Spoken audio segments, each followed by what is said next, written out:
আরো মুখের কাছে নিয়ে যাও, মুখের কাছে। হ্যাঁ হ্যাঁ হ্যাঁ, এবার তাকা। গুড মর্নিং সবাইকে, আবার নতুন একটি ব্লগ। তো আজকে আমরা চললাম আমার দিদির বাড়ি, অর্থাৎ কালকে আমার ভাগ্নির অন্নপ্রাশন আছে, অর্থাৎ রাইস সেরেমনি। তো ওখানেই চললাম। এখন আমরা আছি বাড়িতে। তো এখন টাইমও হয়ে গেছে। তো এখান থেকে যাব কিরণহাট রেলওয়ে স্টেশন এবং ওখান থেকে বেরিয়ে যাব। তো পুরো ব্লগটা দেখতে থাকো এবং কন্টিনিউ করো। এবং জুতো পর, জুতো পর, রেডি হয়ে গেছে, জুতো পর।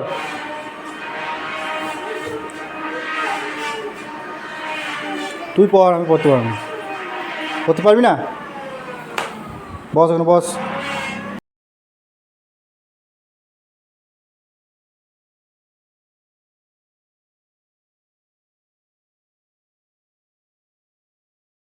তো ফাইনালি আমরা এখন বেরিয়ে গেছি টোটোতে করে। তো আমরা এখন এখান থেকে যাব কিন্নার রেলওয়ে স্টেশন, কারণ আমরা আমাদের কিন্নার রেলওয়ে স্টেশন থেকে ট্রেন আছে 1টা 2-এ। তো ওখান থেকে ট্রেন ধরবো এবং ওখান থেকে যাব ডাইরেক্টলি কাটোয়া। তো এখন রোডের মধ্যে আছি এবং দেখো পৌঁছে গেছি আমরা। এটা হচ্ছে কিন্নার রেলওয়ে স্টেশন। এখানে ট্রেন খুব একটা নেই, বাট এখানে ভিড়টাও খুব একটা হয় না, এই দিকটা ফাঁকা ফাঁকাই থাকে। তো আমি চলে গেছিলাম টিকিট কাটতে। আমাদের টিকিট পড়লো এখান থেকে Patuli junction, Patuli railway station পর্যন্ত 15 টাকা মাত্র। হাওড়া নিউ দিল্লি দুরন্ত এক্সপ্রেস এসি কোচ। সামনেটা আছে স্লিপার, ওই সামনে আছে এসি। টোটাল এই কোচটা এখন নতুন কোচ, বাট অনেক দিন ধরে পড়ে আছে এটা।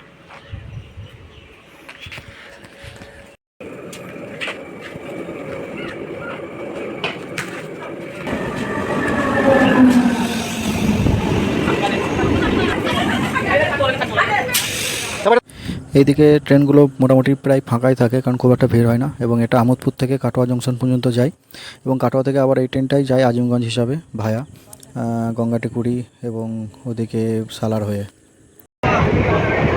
আচ্ছা, আমরা কিন্নার পার করে চলে এসেছি। এখন আমাদের ট্রেন ঢুকছে দাসকলগ্রাম। তোমাদেরকে একটু দেখায়, দাসকলগ্রাম রেলওয়ে স্টেশন। ভিড় খুব একটা হয় না এদিকে।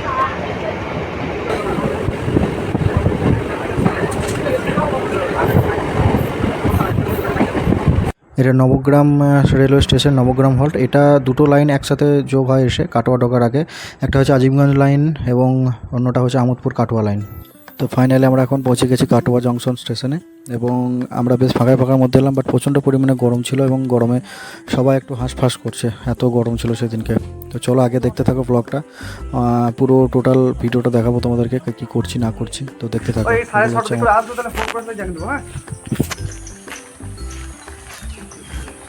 তো আমরা পৌঁছে গেছি এবং আমাদের ইচ্ছা হলো যে গঙ্গা একটু স্নান করার জন্য। তো বেরিয়ে গেলাম গঙ্গা স্নান করার জন্য এবং চলেও গেছি। গঙ্গা পাশেই গঙ্গা ছিল ওখানে। লোকজন থাকে,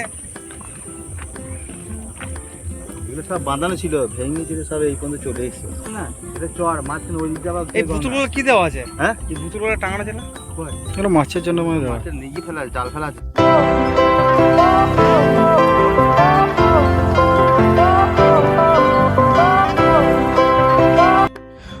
তো ফাইনালি সব ডেকোরেশন এখনও চলছে, যেহেতু কালকে আমাদের রিসেপশন অনুষ্ঠানটা আছে। তো টোটালি সব কিছু চলে এসেছে, এখানে জল টল এবং প্যান্ডেল সব কিছু হচ্ছে। আর এদিকে সব সবজি টবজি কাটাকুটি চলছে, কারণ আজকে রাত থেকে সব রান্না টান্না শুরু হবে আর কি।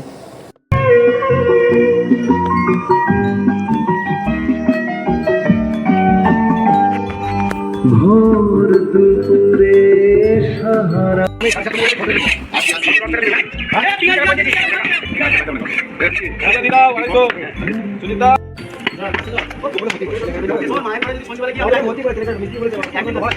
আর এখানে সব রান্নাবান্না শুরু হয়ে গেছে সকাল থেকে, মানে ভোর থেকে সব রান্না টান্না শুরু হয়ে গেছে, দেখতেই পাচ্ছ। আমরা এখানে দাঁড়িয়ে দাঁড়িয়ে একটু দেখছিলাম রান্না টান্না, যেহেতু মাটন ফাটন সব কিছু কাটাকুটি করে এনে দিলাম, তারপর রান্না শুরু হয়ে গেছে।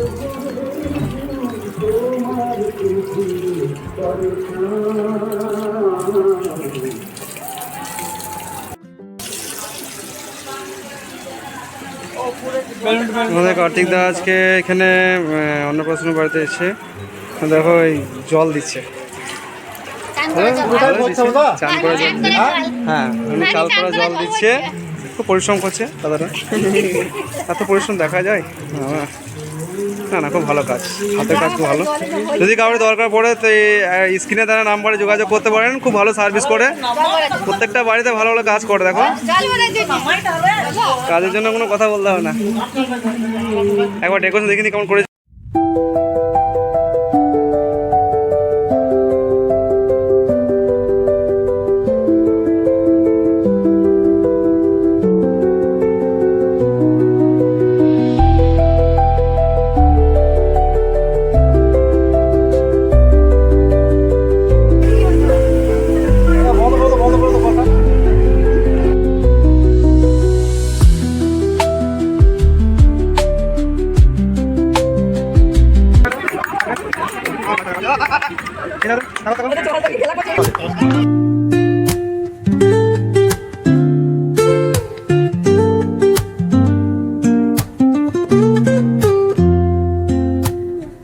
Woke up late, missed the morning glaze,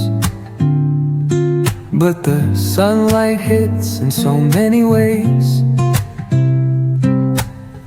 Grabbed my shades and hit the streets, no plan, chasing vibes like seashells in the sand.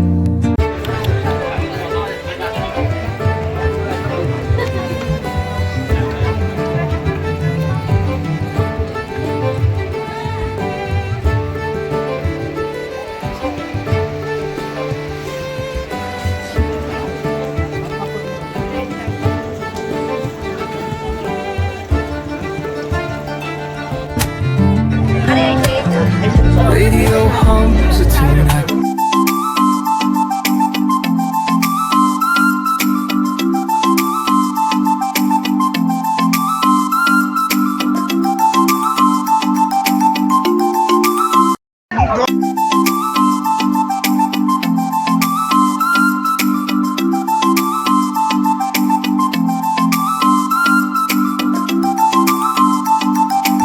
তো ফাইনালি সব কিছু প্রসিডিওর হওয়ার পর আমরা বসে গেছি এখন খাবার খেতে। তো যেটা আমাদের থাকে মেনু তোমাদেরকে একটু শেয়ার করি। আমাদের ছিল পোলাও, তার সাথে ছিল বাটার চিকেন, প্রথমে তো ভেজিটেবল একটা ছিল ফিশ কাটলেট, তো ওটা আমি দেখাইনি। তারপর আমাদের সাদা ভাত, সাথে মুগের ডাল, এবং সাথে সাথে ছিল আমাদের পটল চিংড়ি, এবং খুব সুন্দরভাবে কুকিং হয়েছিল এবং রান্নাটাও খুব সুন্দর হয়েছিল, টেস্টফুল। পটলটা দেখতেই পাচ্ছ। তারপর আমি একটু পটল এবং আলু একটু মাখিয়ে টাখিয়ে তারপর মুখের মধ্যে চালান করে দিই। আর তারপরে আমাদের ছিল যেটা বাঙালির সব কিছু রিসেপশনেই থাকে, মাটন। তো মাটন ছিল, মিষ্টি টিষ্টি সব কিছু, আরও অনেক কিছু ছিল, সেগুলো সবাই হয়তো সব কিছু দেখাতে পারিনি ব্লগের মধ্যে। তো তারপরে আমাদের সন্ধ্যেবেলার পর্ব, যেটা কেক কাটিং ছিল। তো এটা হচ্ছে আমার জামাইবু এবং এটা হচ্ছে আমার ভাগ্নি, দেখতেই পাচ্ছ। ওর ডাক নাম হচ্ছে পৃথা। তো সেই পৃথা নামে একটা কেক, খুব সুন্দর একটা মঞ্জুনিসের কেক অর্ডার দেওয়া হয়েছিল, এবং কেকটা দেখতেই পাচ্ছ খুব সুন্দর। আর প্রচণ্ড গরমে ও খুব তৃতবিরক্ত হয়ে যাচ্ছিলো, ওনার জন্য কান্নাকাটি করছিল। তো পৃথা নামে এই কেকটা কাটিং করা হয়, এবং ওর ভালো নাম হচ্ছে দিব্যাঙ্কা। তো ওরা সবাই মিলে ওকে আশীর্বাদ করো, ও যেন অনেক বড়ো হয় এবং সুস্থ থাকতে পারে মেনলি।